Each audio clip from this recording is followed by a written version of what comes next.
Hello students, welcome back in Mangalam classes.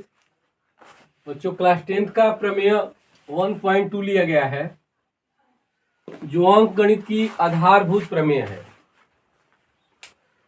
तो अंक गणित की आधारभूत प्रमेय क्या कहती है, इसको चलिए आइए समझते हैं। प्रत्येक भाज्य संख्या को अभाज्य संख्याओं के गुणनफल के रूप में आप गुणनखंडित कर सकते हैं या गुणनखंडित किया जा सकता है। तो चलिए इस बात को हम देखते हैं।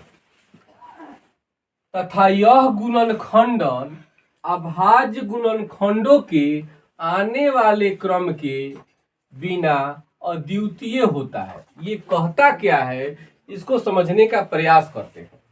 यह थ्योरम को समझने से पहले हमको जानना है कि इस थ्योरम में दो चीजों का डिफिनेशन आना चाहिए।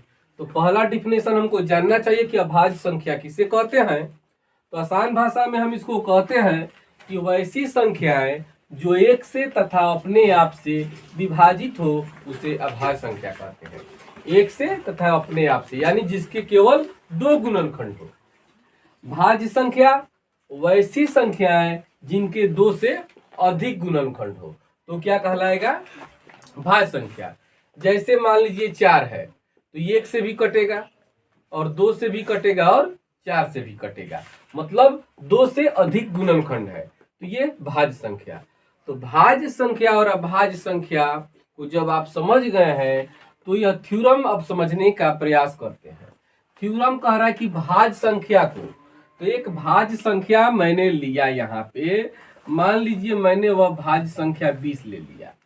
अब इस भाज्य संख्या को अभाज्य संख्याओं के गुणनफलों के रूप में लिखना है, यानी इसको अब गुणनखंडित करना है। किससे? अभाज्य संख्या से। तो चलिए करते हैं। 2 10 या 20, 2 5।